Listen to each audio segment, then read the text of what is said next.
સોઢા પરિવારને મારી અરે મારી જોગણિયા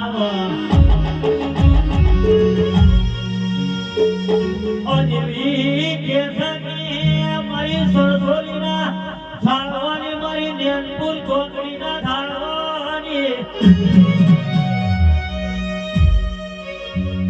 અરે કે સોઢાની અરે કે કોઈ નાથી વાગ્યો નહીં વાગા મારી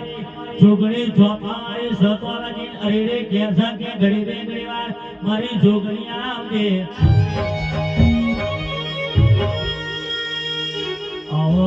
આવો મારી જોગણી આવો